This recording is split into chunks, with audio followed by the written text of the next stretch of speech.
Very warm welcome to the show. Now, the leader of the Pan-Yoruba socio-political group, Afenifere, Adebanjo, says the leadership of the Southern and Middlebelt Forum told Labour Party presidential candidate Peter Obi to prioritize restructuring if he wants to get their full support, to which he agreed. Adebanjo said this in an interview after the meeting between Peter Obi and top leaders of the forum, including Adebanjo, Edwin Clark of the Pan-Niger Delta Forum, Bitrus Pogu of the Middlebelt Forum, and George Obiozo of Ohaneze Ndigbo Worldwide. Adebanjo, who describes the former Anambra State governor as a partner in progress, says the Labour Party presidential candidate is, quote, fighting for the oppressed. He says restructuring is at the front burner of discussions, as this is crucial for any development plan in Nigeria to be successful. The meeting came about 6 weeks after Adebanjo had endorsed the candidacy of Obi individually earlier on. And to discuss this, I have joining me in the studio some members of the Southern and Middlebelt Leaders Forum. Professor Charles Nwekeaku here is the secretary of the Igbo Elders Consultative Forum, which is a key component of that SMBLF. And of course, joining us live from Kaduna is the former president of the Southern Kaduna Peoples Union, SOKAPU, Jonathan ASAKE. He's also the Labour Party Governorship Candidate in Kaduna State. Welcome to the program, gentlemen. And let's start with you, ASAKE. What does this endorsement mean, considering how we've usually had politics in this country? We are seeing both Southern and Middlebelt forces joining hands to this time around want to push a candidate. And the first question is why this candidate of the PDP who was supported by your group in 2019 is being ditched for Peter Obi. What's the difference between Atiku Abubakar and Peter Obi that's making you to push for a Peter Obi potential presidency? Thank you very much. There is a whole lot of difference. A lot has happened between 2019 and today. In 2019, if you may recall, the same group, the Southern and Middlebelt Forum, endorsed the candidate of the People's Democratic Party then, Alhaji Atiku Abubakar. But since then, things have changed. And what has changed? The issues that have cropped up in the country, particularly the way and manner key players between the PDP and the APC, participated, especially the manner in which presidential candidates were thrown up in their conventions, which was characterized by the use of huge money that one cannot explain. Just a few delegates were gathered in the Eagle Square by both parties, and the manner of throwing up those delegates, each delegate representing just one local government, and huge sums of money in dollars were used to bring up those candidates. And it cannot be the way of recruiting leaders that will represent the people in the country. And so the appearance of Peter Obi on the Labour Party, and the way he has gone about in his consultation, bringing issues to the fore, the very issues ranging from security issues, economic issues, social issues, that he discusses, giving hope to Nigeria and Nigerians, has made it unavoidable that the Southern and Middlebelt Forum has no option but to throw their weight behind it, because Nigeria is in dire need of focused leadership, leadership that is empathic, leadership that is human-focused, leadership that is accountable, leadership with integrity. And the Middlebelt and Southern Forum have weighed all the candidates that have been thrown up by the parties. And they have seen that the candidature of Peter Obi actually epitomizes this. And that is why the decision was taken. To you, Professor Nwekeaku, did you by chance consider other candidates before reaching this very strong decision of deciding to go with Peter Obi? Because there are other Southern presidential candidates. I know there's Peter Obi, who's also a professor, and then the candidate of the All Progressives Grand Alliance. And of course, you know that Ifeanyi is a vice presidential candidate in the People's Democratic Party. And of course, you know that Bola Tinubu is also from the southern part of the country. Alongside other candidates, what made you reach this conclusion in your organization, which is a well-respected organization across the country, that the individual in question, Peter Obi, is the best for an endorsement by your group? Thank you so much. Well, it was a long process before arriving at endorsing His Excellency Mr. Peter Obi. You remember that earlier this year,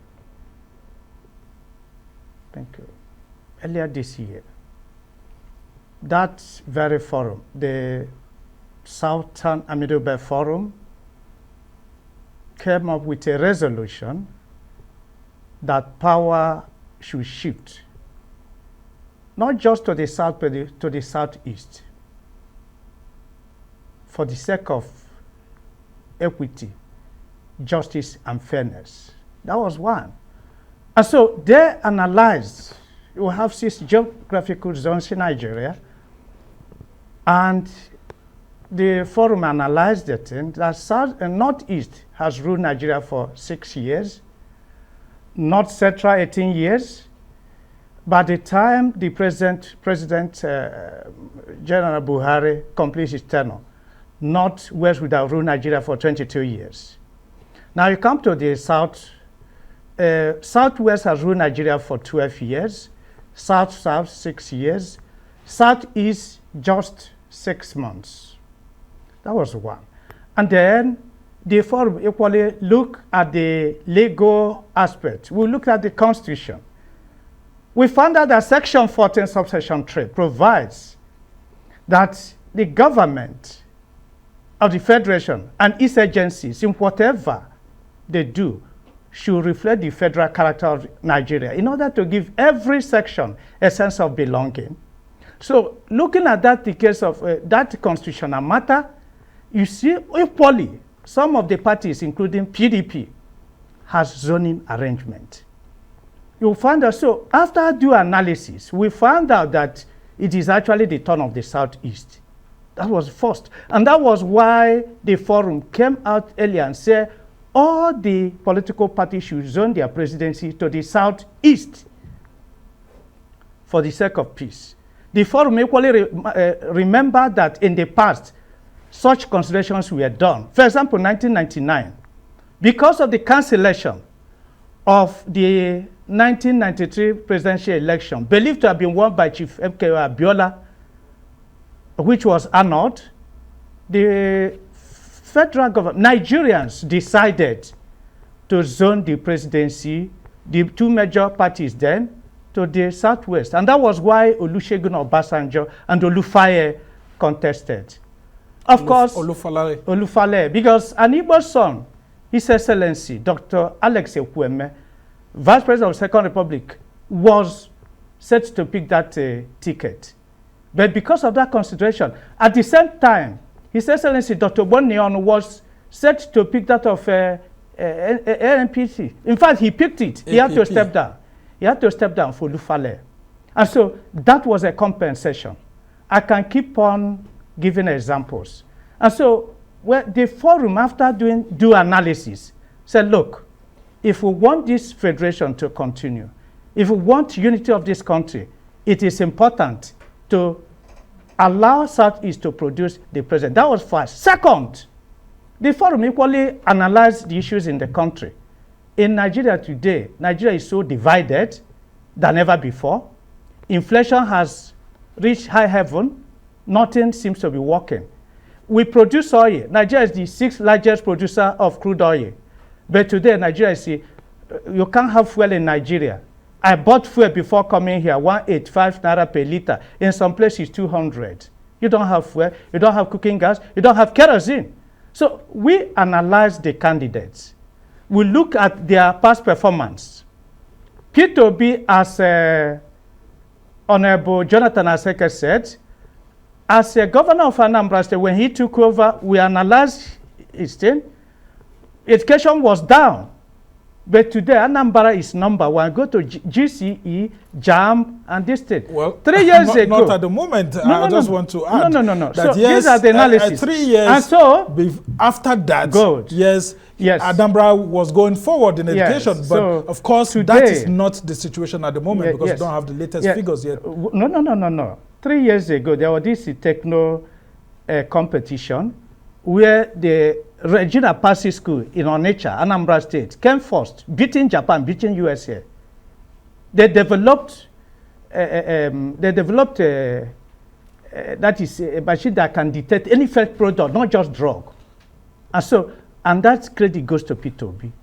And then, just as he said, he left over 75 billion naira, he handed over to his successor. Apart from the stocks and shares, and other things. So we analyze them. After that, we say, well, if he wins the primary, and now he has won the primary. So we interviewed him.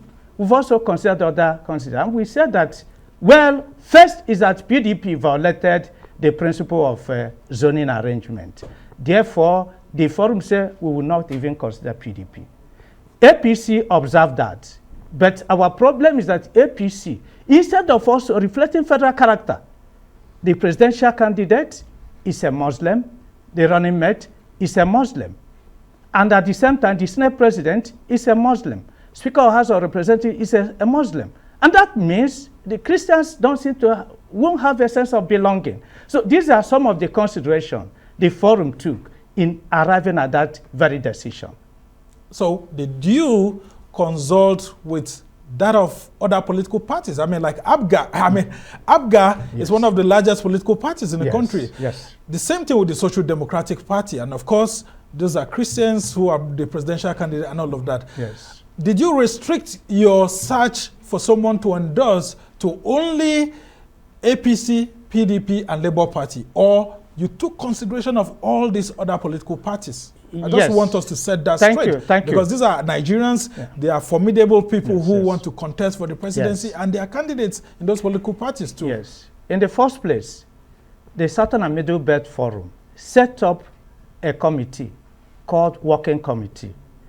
And that committee has 4 members from Ohaneze, 4 members from Afenifere, 4 members from Middlebelt Forum, and 4 members from Pandev, 16, plus a chairman.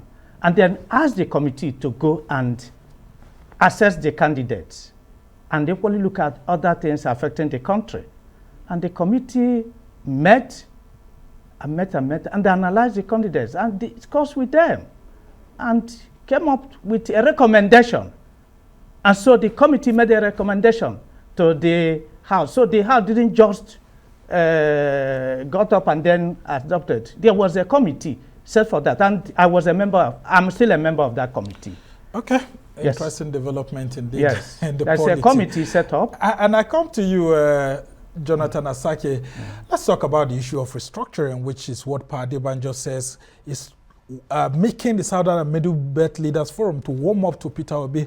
What are the sort of commitments that you're hearing from this gentleman on the issues of restructuring? And when we say restructuring, what sort of restructuring is the Southern and Middlebelt Leaders Forum looking at in a potential Peter Obi presidency?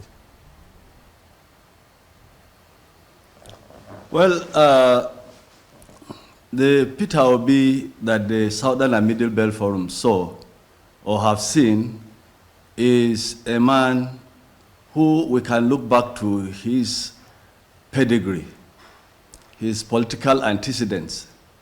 Like a professor has said, his tenure as governor of Anambra State, the man proved by all standards that he is a leader that is accountable to the people. He is a leader that sees the future, not consuming everything in the present.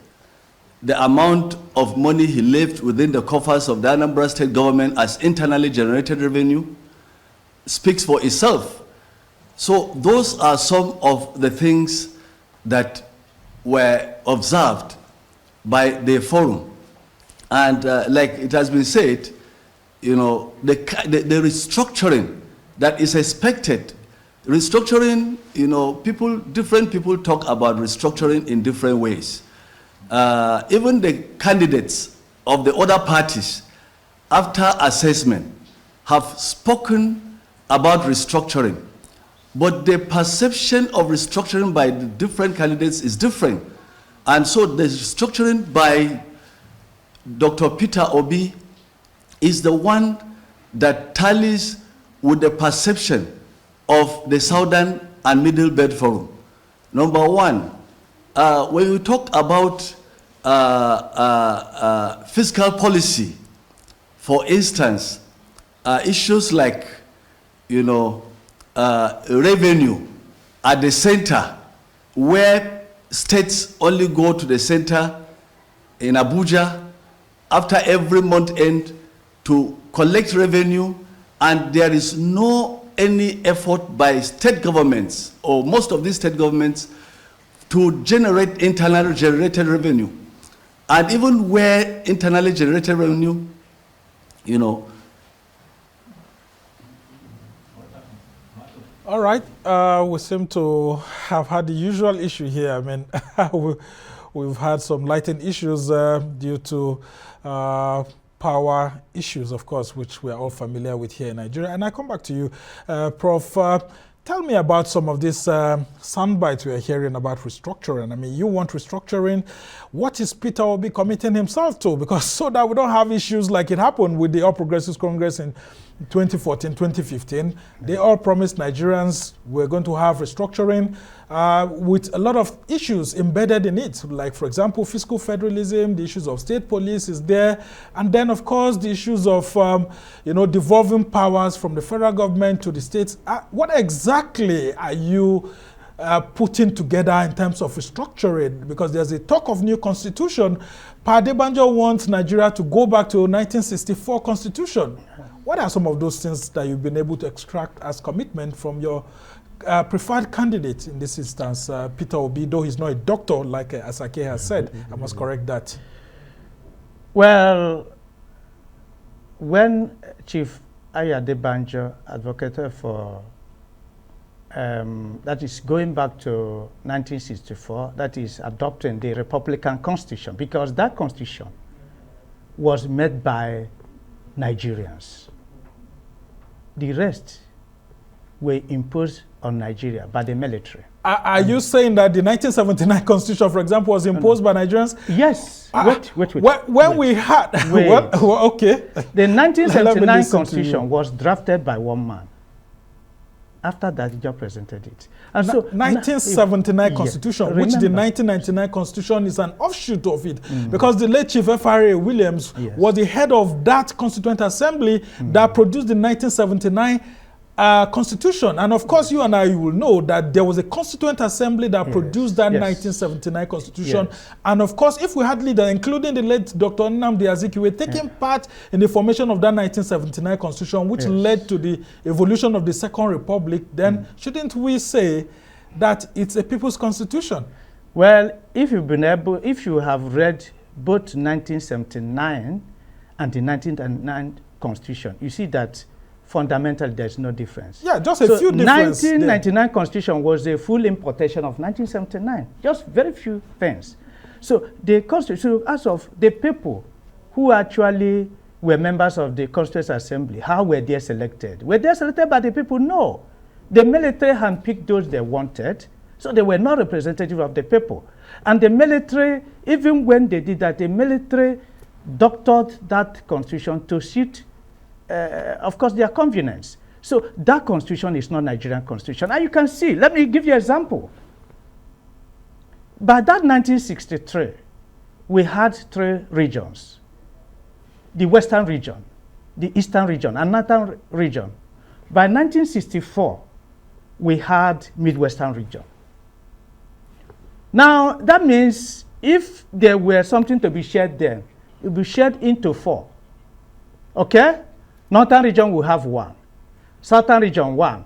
Western region 1. Midwestern 1. Today, we have 19 states.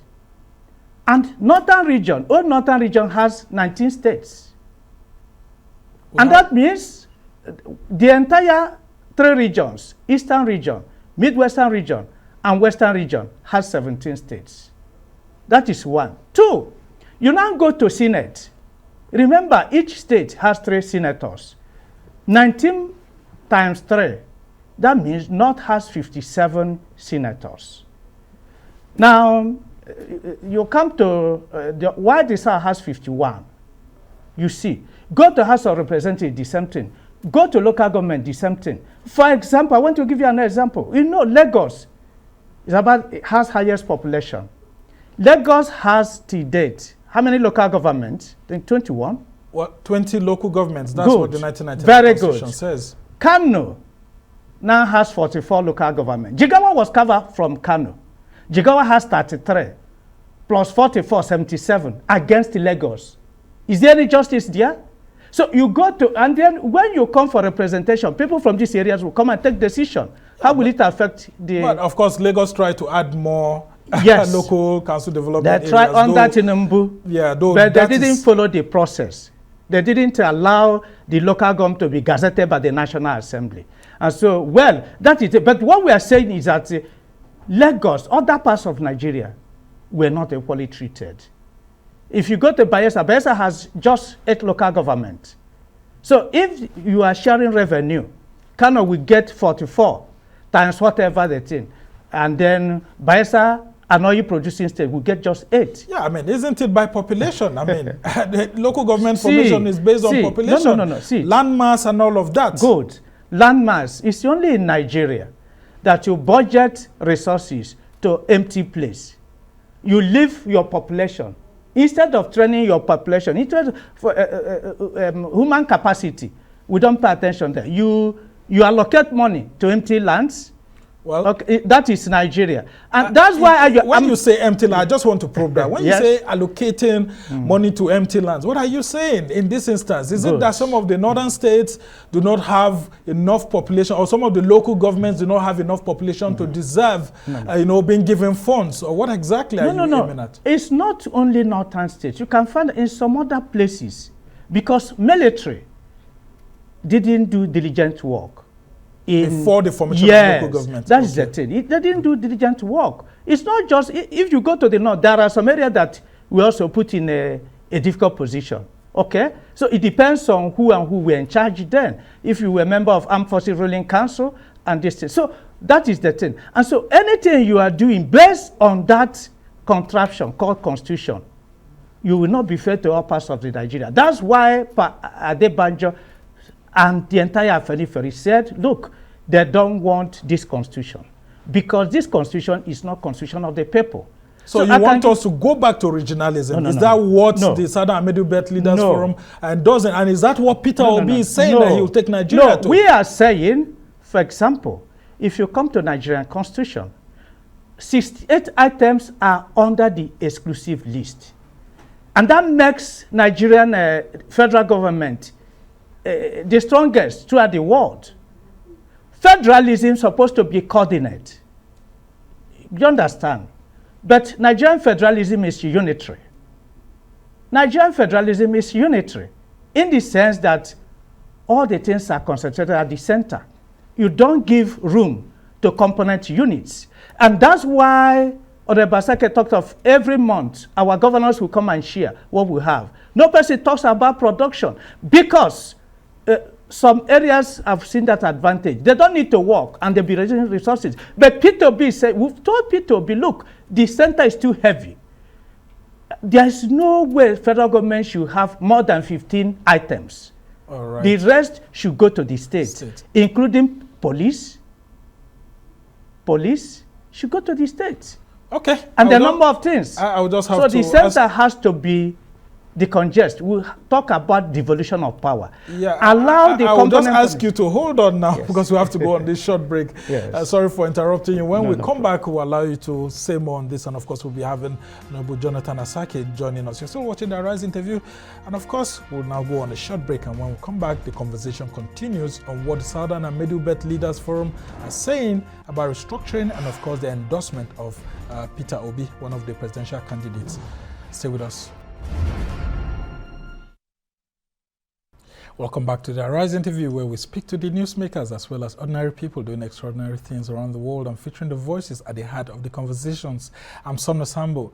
Now, the conversation continues with my guest, Professor Charles Nwekeaku, who is the Secretary of the Igbo Elders Consultative Forum, and joining me from Kaduna Live is the Labour Party Governorship Candidate, Jonathan ASAKE, who is a former member of the House of Representatives and also the immediate former president of the Southern Kaduna Peoples Union, who are all part of the Southern and Middlebelt Leaders Forum, who met sometime last week with Peter Obi, and of course during the week, during this outgoing week with Peter Obi, and of course reached a consensus that they should support his candidacy in the 2023 presidential election. And we're probing this decision in the midst of a multitude of Southern candidates in the 2023 polls. And I come back to you, Honorable ASAKE. Let's talk about this issue of restructuring. And you know how the North has always been very careful in looking at these issues, because some of the Northern leaders think that it's a decoy for some Southern leaders to push a certain agenda into the polity without taking a critical look at issues. I mean, for example, he mentioned the issue of Kano having 44 local governments and of course Lagos still having 20, but they will tell you that Kano is larger than Lagos in terms of landmass. And of course, yes, the population controversy has always been there. That's why since 2006, it's been difficult for us to have a national population census, though this government says it's going to do that. But I just want to also correct an error that was made earlier. There are 27 local governments in Jigawa State, which was carved out of Kano State. Now, when you push this agenda of restructuring and put it side by side with Peter Obi, don't you think that may affect his fortunes in the North, considering how the North has always been careful about this issue of restructuring because of the likes of Southern leaders like Adebanjo, who keep pushing this agenda of going back to the 1964 Constitution? Well, I don't think so.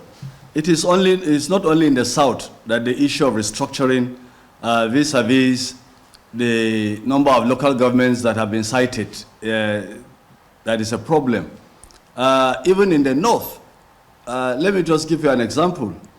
Kaduna State was together with Kaduna State, and in 1987 the state was divided into Katsina and Kaduna. And at that time, Kaduna State had 7 local governments, while Kaduna State had 7 local governments. But Kaduna State had by far a landmass and population more than Katsina State.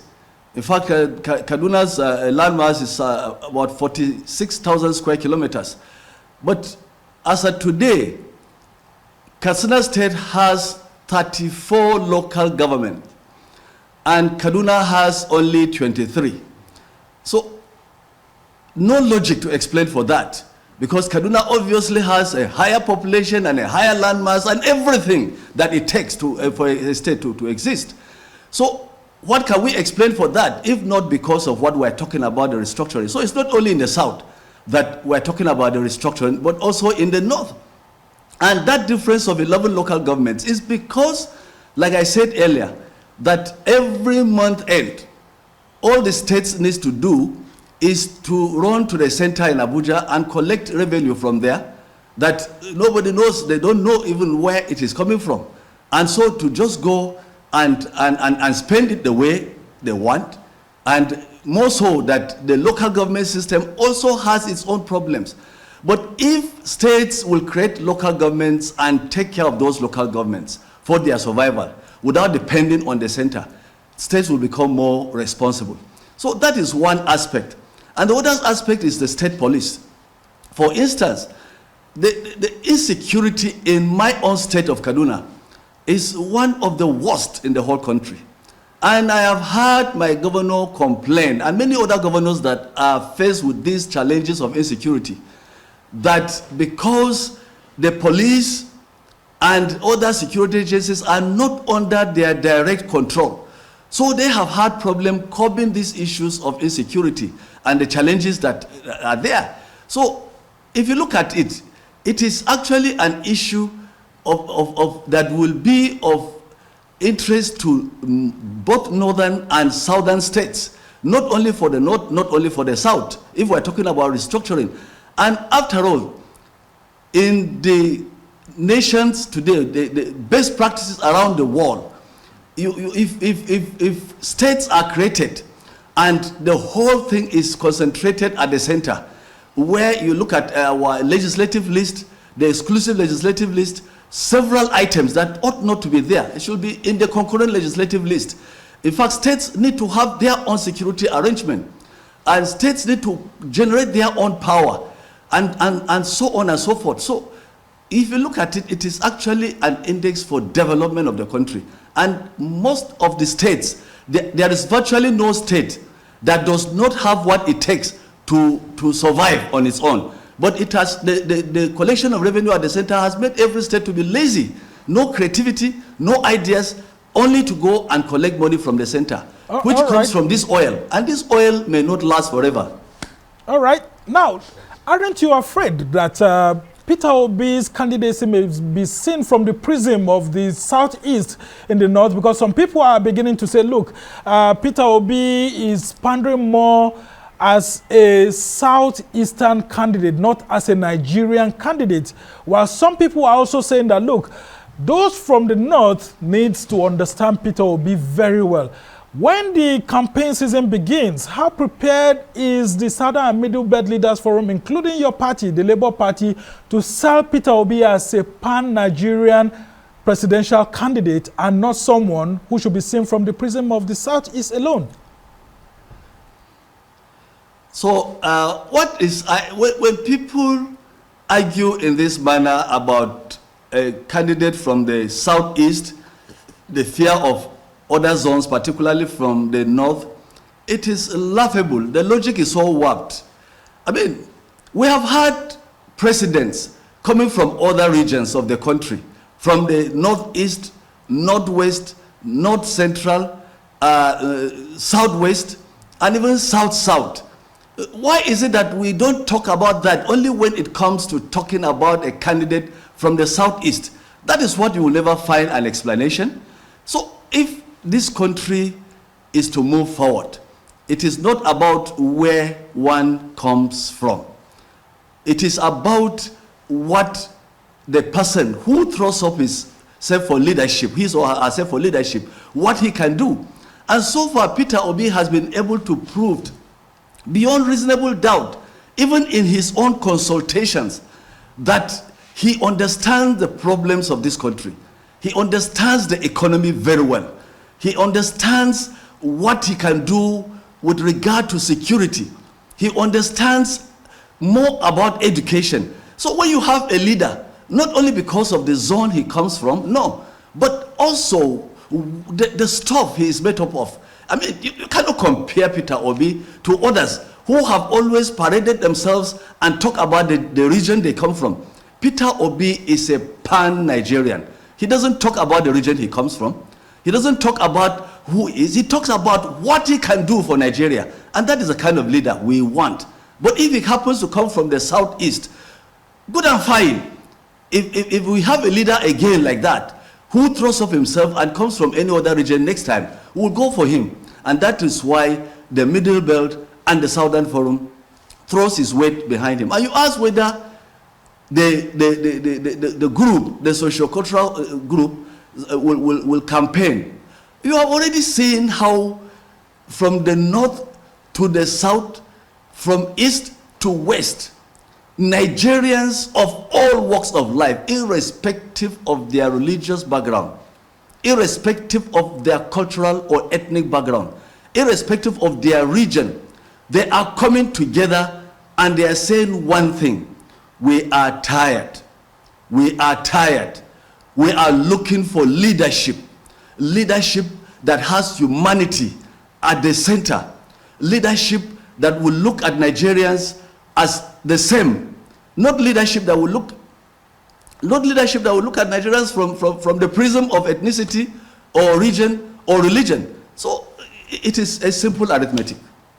And I come back to you, Professor Nwekeaku. What do you say to those politicians? I mean, those well-grounded politicians in APC and PDP who just dismiss Peter Obi as a social media sensation, and of course that he keeps reeling out fake statistics and that he doesn't have experience in running a federal government or having been in a position of working in the federal government, apart from just being chairman of the Security and Exchange Commission, which is just a temporary job. What do you say to those kind of people who just dismiss him as someone who shouldn't be taken seriously by the regular politicians who have been in the system for years? Well, those people may have spoken out of ignorance. They do not know the man called Peter Obi, a former governor. From our investigation, we found out that Mr. Peter Obi, as a former governor, has no plot of land in Anambra State. I don't know of any other former governor that doesn't have land in his place. We found out that Peter Obi doesn't enjoy gratuity, no pension. But when you say, sorry to just interject, if you say he has no land in given by Anambra State, given by I government. know his residence is based in Onitsha. No. Given by government. Okay. No So land allocation by government to Peter Obi. This is our private investigation. And I want to be proved wrong. I know people are listening to us.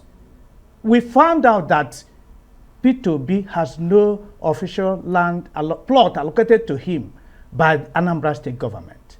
We found out that no pension, no gratuity. We know some former governors who are earning up to 300 million from their state. They are at the Senate. They are earning at the Senate. They are still earning at their state. Peter Obi. We also, part of restructuring we are talking of is to reduce the cost of governance.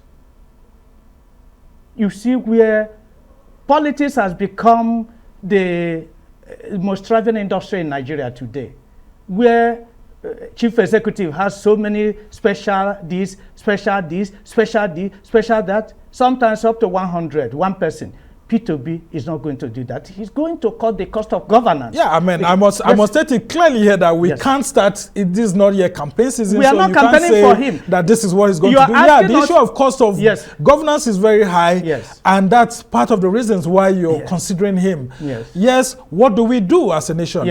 About these issues, because we must be very clear not to campaign, about because the campaign season other is politicians. Not yet here. These other politicians that have dismissed Peter Obi, saying that he quotes wrong figures, these are the people who are sharing money, their trust in the power of their deep pockets. But you can see, in Kano, a Kano man, a Fulani donated the property for the campaign of Peter Obi. Go to Lagos, go to other parts of the country, non-Igbos. So Peter Obi is a national phenomenon. People who are progressive, progressive-minded Nigerians, irrespective of their ethnic or religious background, they want a change, and they are rooting for Peter Obi. So those politicians who are hoping, trusting in their deep pocket and the state machinery, they will meet their Waterloo because Nigerians are tired. Okay. In 2019, we voted like this. This is where we are today. You can't have anything. But Prof, I just want us to be, to be cautious here, because these are the same sort of sound bites we had in 2015 when President Muhammadu Buhari was coming. And I mean, the APC sold him to Nigerians to be like a messiah. Aren't you projecting Peter Obi to be like a messiah? Aren't you giving him more troubles than he can handle? Yes. When Buhari came, some parts of Nigerians were hailing him. We in the Southeast, we are not, because we are business oriented. We've examined him. We were not convinced that he would do well in business. And that's why our people never came together to take a meeting that they will not vote for Buhari. But they found out, comparing with the other, that they needed somebody that is business oriented. And that's why they voted for Atiku in 2019, because Atiku has managed a business. Buhari, we don't know of any, he may have managed. So it's the same principle that led the Southern and Middlebelt Forum, we looked around. Yes, people are saying that he hasn't been opportune to run a federal government. But if you know Anambra State is a sophisticated state. Any person who can make it in Anambra State can rule Nigeria. So Peter Obi has done it in Anambra State, and he did it well. These people who are talking, dismissing him, no problem. It's good for them to keep on dismissing him. They will meet their Waterloo because the man is going to sweep politically. All right, and ASAKE, you have been in the House of Representatives as someone representing your constituency at the federal parliament. You know what it means like for someone to be in government and not be in control of the National Assembly. I don't see your party, the Labour Party, focusing more on seats, winning seats at the National Assembly. Now, if by chance Peter Obi does get elected, don't you think an APC or a PDP-dominated National Assembly will make nonsense of all his plans? Well, those are the deceptions that we live with. And that is why we don't go for good leaders, because we are under that deception that the leader goes without the National Assembly or State Assembly, as the case may be. But let me tell you, when we have a good leader in place, a leader who knows what he is doing, who is visionary, who is focused, and means well for the nation, that leader will enjoy the support of the Assembly. After all, the Labour Party has presented candidates at both national and state assemblies. And I can assure you that surprises will come when this election will take place. Surprises will come. A lot of those members of the legislative and at the state and the national level will be torpedoed. They are not expecting this, because there is a wave of change that actually is blowing. And Nigerians, like I said earlier, are tired. They are looking for this change that will come, a genuine change, and that they are looking for leadership that is people-centered, leadership that is compassionate, leadership that is empathic with the people, leadership that understands the pains of the people. And they are seeing this thing in the way Peter Obi is leading the Labour Party. So I can assure you that most of the seats of the National and State Assembly will be taken over by the Labour Party. I'm putting these questions to you because, I mean, even in your state, Kaduna State, some people are dismissive of your own gubernatorial ambition, and even that of Yusuf Dati Ahmed, the vice presidential candidate of Peter Obi, and they say both of you are political lightweights in Kaduna State. What can you do? I mean, you are just a group of noisemakers. Tell us convincingly how you would be able, within the umbrella of a Peter Obi campaign, when the campaign season starts, sell the Labour Party to the electorate within your jurisdiction as one that's different from the APC and PDP. Because some people in PDP are saying that Peter Obi used to be in PDP, Yusuf used to be in PDP, so in one way or the other, this is just an offshoot of people who are disgruntled about what's happening in the PDP. Well, like I said, people can always dismiss leadership that is coming in a revolutionary manner like that. Even in America, you know, when Trump was coming, a lot of Americans were saying he's a joker. He became president. Mr. Williams Ruto, who just won the elections in Kenya, you know, they dismissed him. A lot of Kenyans dismissed him as a social media, you know, candidate. And the same goes with Peter Obi and some of us, but it is not true. The truth about it is that what does it take when people are talking about structures? What does it take to have structures? Structures is when people have gotten their PVCs and are ready to vote. And there is an unusual drive that we have never had since 1999, that Nigerians of all walks of life have gone in to register and acquire their PVCs. And it has never happened. And it is because they want to vote in the Peter Obi and the Labour Party into power. That is the reason. And so that is enough structure that the Labour Party has to win the incoming election in 2023. There is no further proof than that. And thank God, I can ascribe this to the present President Muhammadu Buhari, the new Electoral Act that provides for electronic transmission of votes. So all those leakages, all those settling of security and INEC and whatever is no longer going to be there. When votes are cast there at the polling unit, they are transmitted directly to a central server. This is an improvement, and I truly salute President Muhammadu Buhari and the present administration for scoring that, because if that is the only thing that they have done for Nigerians, for us to have a credible elections in 2023 and come up with leaders that will take this country to a higher height and to join the Committee of Nations, I think we have to give it to them.